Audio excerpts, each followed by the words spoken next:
ballistic missiles into Poland, I believe, and Romania, am I right? Not exactly, there's two. That's a big thing because it changes the nuclear balance. We know that America did it on the premise that those missiles were put there to prevent Iran from threatening Europe. We know that's a bullshit cover story.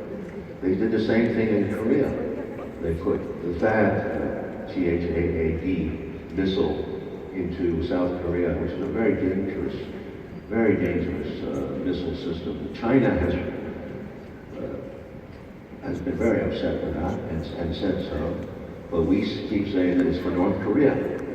And we are arming Japan and we're arming Korea to the teeth right now. Now that there is a legitimate threat because North Korea has said so. But on the other hand, we do war exercises on the border of North Korea. They're starting another one in December. When we know that this aggravates the North Koreans to a maximum degree. I mean, we're playing with fire.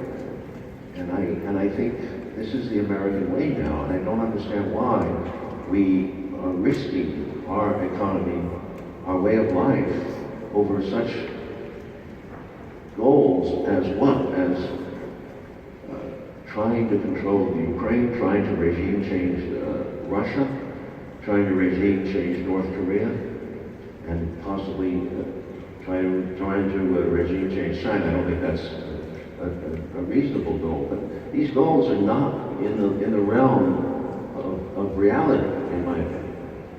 And I think we have to accept the world as it is. So I fear that it's the American desire to control and change this world that makes it more dangerous.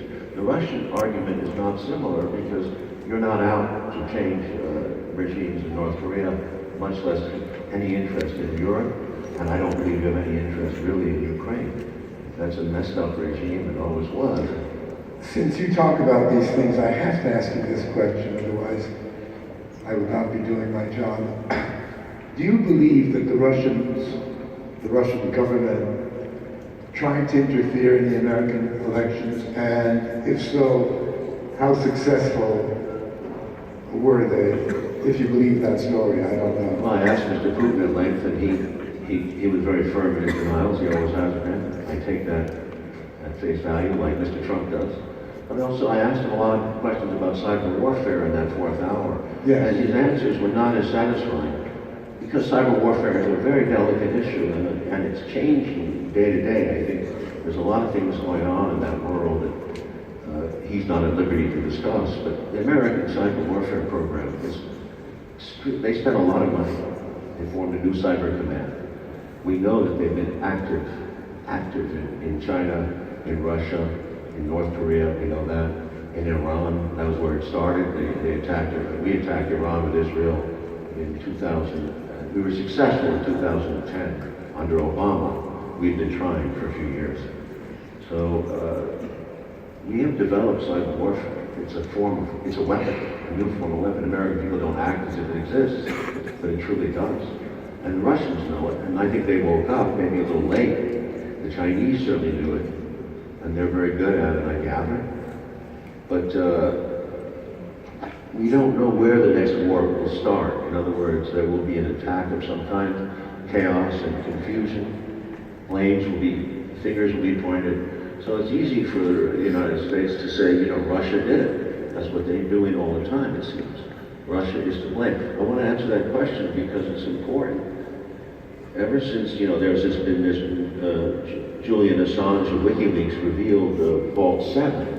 It's very clear that the United States CIA and NSA has the ability to imitate any country in the world, to leave its fingerprints of China or Russia or North Korea on anything. It leads me to, you can't believe what you read. In other words, if you hear that North Korea attacked Sony Pictures, I still don't quite believe it, because I know the United States has an agenda against North Korea. But I also know that there was leaks. People are disaffected at work. There might have been a leak at Sony Pictures instead of a hack. There might easily have been a leak at the DNC, the Democratic National Convention. Why? Because the DNC was rife with corruption. Bernie Sanders, who was a liberal socialist candidate for office, and very close to winning the primaries, was viewed by many at the DNC as the enemy at that time. So there was a lot of malfeasance, corruption going on, and it's very easy to believe that a young staffer would leak those stories to Julian Assange at WikiLeaks.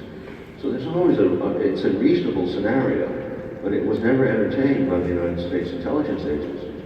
They went right to the scenario of the Russians. The Russians started influencing the election as early as summer of 2016 and earlier. But none of their evidence has worked. They haven't proven anything. In fact, the evidence that they presented on that Facebook was involved has been ridiculous. The amount of advertising, much of it was after the election. It doesn't hold water. In other words, I haven't seen any one thing of any conviction. When you compare Russia to Israel, for example, or to Saudi Arabia, Saudi Arabia spent a fortune influencing America as much as it can. And they have somehow achieved the cooperation of the United States. Mr. Trump went to Saudi Arabia first thing and told them, he wanted to be in business, basically. Yes. Israel has had a strong influence on American elections for many years.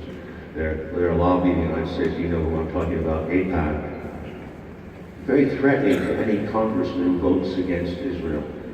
And as a result, the balance of power that existed between the United States and Israel, which was very a strong alliance, but it was always balanced by considerations of the feelings of other people in the Middle East, in Russia, and so forth.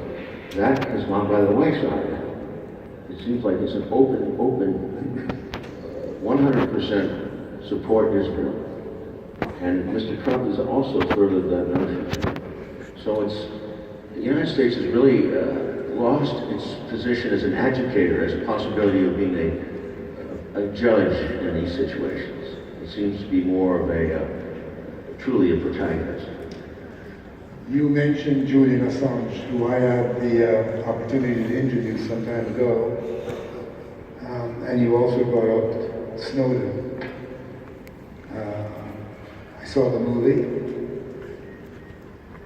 I enjoyed it very much.